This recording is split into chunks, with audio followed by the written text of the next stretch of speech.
Se um deputado federal, sei lá, precisa de uma licença médica, ou então se envolve numa daquelas discussões acaloradas no plenário, o que acontece de verdade? Não é como num emprego comum, que você vai lá e fala com a RH. Existe todo um manual de regras, um bem específico. É um mundo à parte. Totalmente.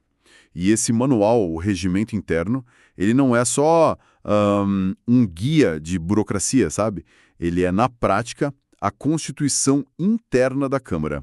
É o que define os limites do poder, os deveres e, principalmente, a conduta que se espera de quem nos representa. É o que sustenta a credibilidade da instituição. Ou, pelo menos, deveria sustentar. E é exatamente nesse universo que a gente vai mergulhar hoje. A gente vai usar como base os artigos 235 a 248 do Regimento Interno da Câmara. Vamos tentar desvendar as regras do jogo. Licenças, perda de mandato e o ponto talvez mais explosivo, as normas de conduta, o famoso decoro e as punições para quem pisa na bola. Exato. A nossa missão aqui é entender essa engrenagem, sabe? O que equilibra os direitos e os deveres dos deputados. Não é só ler o que está escrito, mas entender por que está escrito daquele jeito, qual é a lógica por trás de cada regra, o que elas tentam proteger. É isso que a gente vai decifrar. Perfeito. Então vamos começar pelo mais básico, que, olha, já tem suas complicações. Um deputado precisa de um tempo fora do Congresso. Ele pode simplesmente tirar uma folga? Como é que funcionam essas licenças? A resposta curta, de jeito nenhum. Não existe isso de tirar folga.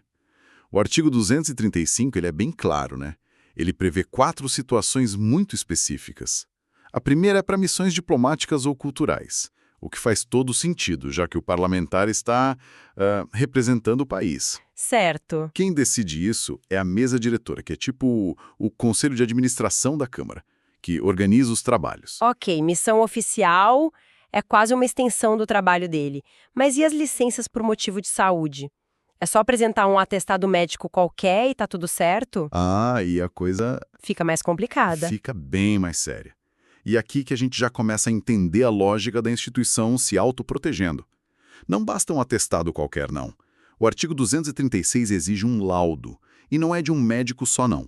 É de uma junta médica com 3 profissionais do próprio serviço da Câmara. Uma junta médica inteira? Sim. E eles precisam atestar que o deputado está, de fato, impossibilitado de exercer o mandato. Uau! Por um lado, isso mostra uma seriedade enorme. Mas, por outro, isso não poderia, sei lá, ser um mecanismo usado politicamente para pressionar um laudo contra um adversário ou facilitar para um aliado? Essa é uma preocupação super legítima. E mostra a tensão que existe nessas regras, sabe? A justificativa para essa rigidez toda é histórica. É para evitar o que já aconteceu muito no passado. Aquelas famosas licenças de saúde estratégicas, né? Usadas para fugir de votação polêmica, escapar de processo no Conselho de Ética. Ah, entendi. Ou simplesmente ganhar tempo. A junta médica é uma tentativa de blindar o processo contra esse tipo de manobra. Não é um sistema perfeito, claro, mas a intenção é criar uma barreira técnica. É um freio contra a malandragem, poderíamos dizer assim. E as outras 2 possibilidades de licença, quais são? As outras 2 são para tratar de interesse particular, que é como se fosse uma licença não remunerada. O deputado pode se afastar por até 120 dias, mas o detalhe crucial é que ele para de receber o salário. Ah, bom. E, por fim, a licença para assumir um cargo no executivo, tipo virar ministro de Estado ou secretário.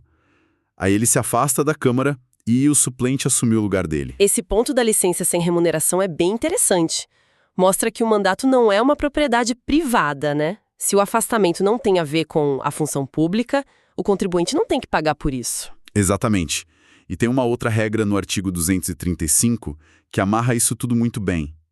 Se a licença por qualquer um desses motivos for maior que 120 dias e um suplente assumir, o deputado titular não pode simplesmente decidir voltar quando bem entender. Como assim?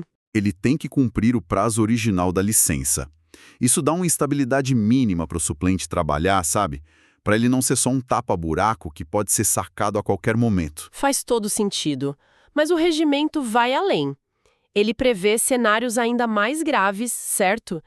Eu li alguma coisa sobre incapacidade civil. Sim, e aqui a gente entra num terreno bem delicado. O artigo 237, ele trata da suspensão do mandato por incapacidade civil absoluta. Isso tem que ser comprovado ou por uma decisão judicial ou por um laudo médico, naqueles mesmos moldes da junta que a gente já falou. E aí, ele é suspenso. É suspenso, mas, olha que curioso, continua recebendo o salário integral. Acredita-se que é para garantir a subsistência dele, já que ele não perdeu o mandato, só está impedido de exercer. Nossa, mas o que mais me chamou a atenção nesse ponto foi outra coisa. E se o parlamentar se recusar a passar pela perícia médica? Aí o regimento aciona um mecanismo extremo. A mesa diretora pode levar o caso direto para o plenário, que decide se suspende o deputado ou não. E o detalhe mais impressionante: essa votação acontece em sessão secreta. Sessão secreta, isso soa um pouco antidemocrático, não? Por que esconder do público uma decisão tão importante sobre um representante eleito? É um ponto que gera muito debate. O argumento a favor da sessão secreta é a proteção da intimidade, da dignidade da pessoa. A discussão pode envolver detalhes muito sensíveis, sabe? Sobre a saúde mental ou física de alguém. Entendo esse lado. Mas o contraponto, claro, é o princípio da transparência. O eleitor não tem o direito de saber por que seu representante está sendo afastado. É um conflito clássico entre o direito à privacidade e o direito à informação. O regimento, nesse caso, optou por proteger o indivíduo. Entendi. Então, as licenças cobrem as ausências, planejadas ou forçadas. Mas isso me leva aos cenários mais drásticos, quando a ausência não é temporária. O que acontece quando uma cadeira fica vaga de vez? O artigo 238 é bem direto. A vaga se abre por 3 motivos: falecimento, renúncia ou perda do mandato. A renúncia, que parece a coisa mais simples do mundo, também tem todo um ritual. Pelo artigo 239, não é só chegar e falar "tô saindo". Tem um processo. Tem um processo. O deputado precisa protocolar um pedido por escrito.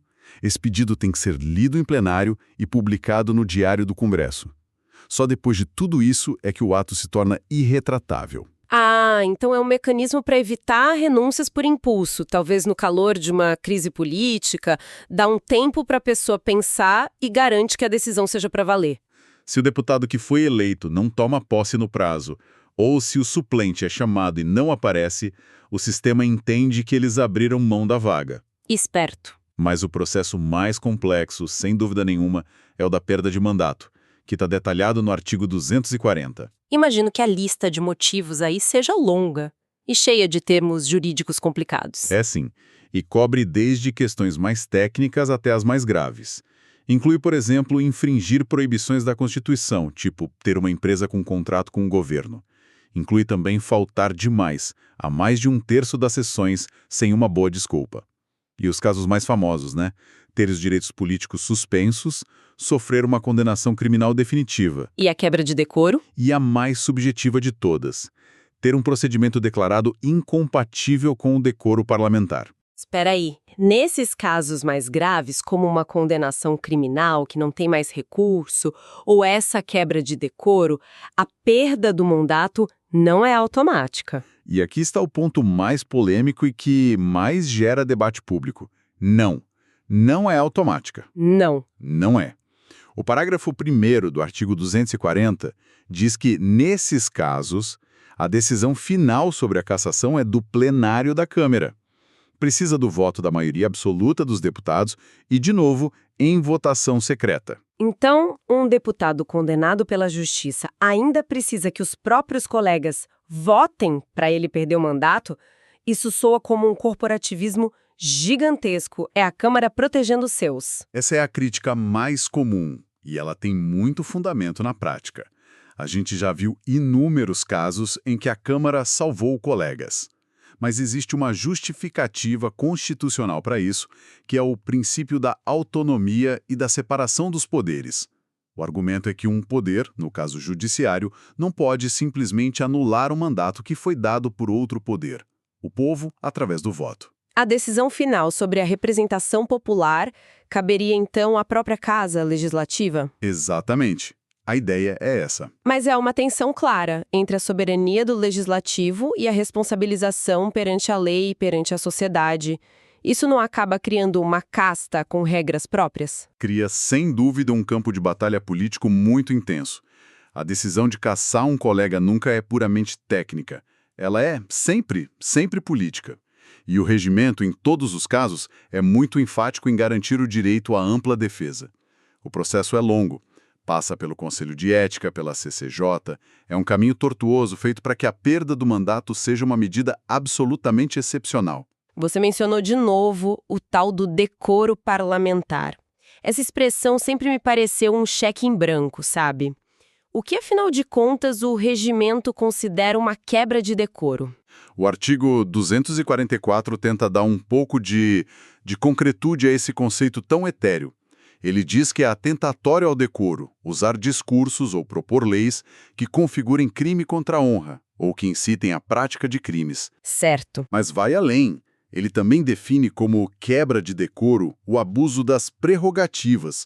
Por exemplo, usar a imunidade parlamentar para cometer crimes ou receber vantagens indevidas. O famoso rachadinha poderia se enquadrar aqui. A linha ainda parece muito tênue. O que, para um deputado, é um debate vigoroso que faz parte da luta política, para outro pode ser um crime contra a honra. O Conselho de Ética deve viver nesse campo minado. Vive permanentemente nesse campo minado. A interpretação do que é ou não decoro é o centro das maiores batalhas políticas dentro da Câmara. Porque, no fundo, a discussão é sobre os limites da liberdade de expressão de um parlamentar, né? Ele pode dizer absolutamente tudo o que pensa, protegido pela imunidade, ou essa liberdade encontra um limite na dignidade do cargo e no respeito às instituições. Uma linha que o regimento tenta traçar, mas a realidade sempre borra. Sempre. E quando se conclui que a linha foi cruzada, quais são as ferramentas de punição? É uma escada de consequências ou vai direto para a cassação? Não, tem uma gradação bem clara, uma escada de penalidades, o que permite uma resposta proporcional à gravidade do ato. O primeiro degrau, lá no artigo 245, é a censura. Ela pode ser verbal, aplicada na hora pelo presidente da sessão, tipo um puxão de orelha público por atrapalhar os trabalhos. Ok. Ou pode ser escrita, que é mais formal, imposta pela mesa diretora. Geralmente por ofensas mais diretas a colegas ou por usar uma linguagem considerada inadequada. Certo, então começa com advertência, que pode ser na hora ou um pouco mais formal. E se a coisa esquenta de verdade, qual é o próximo degrau? O segundo degrau é a perda temporária do exercício do mandato. Na prática, uma suspensão que, segundo o artigo 246, pode durar até 30 dias.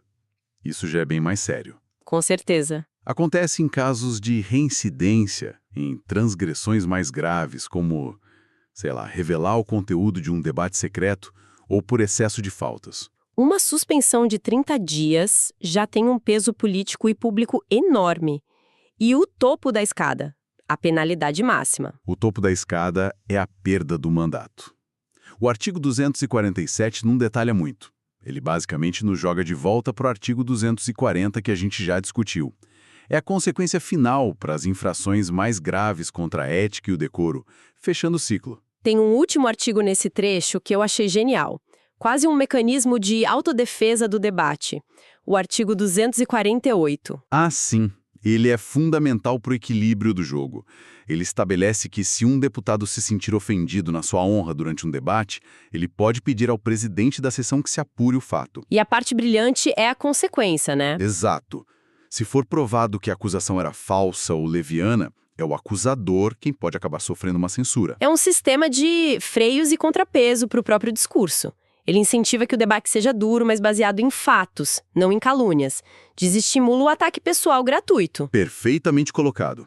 É uma ferramenta para garantir que a paixão do debate político não descambe para a destruição de reputações de forma irresponsável.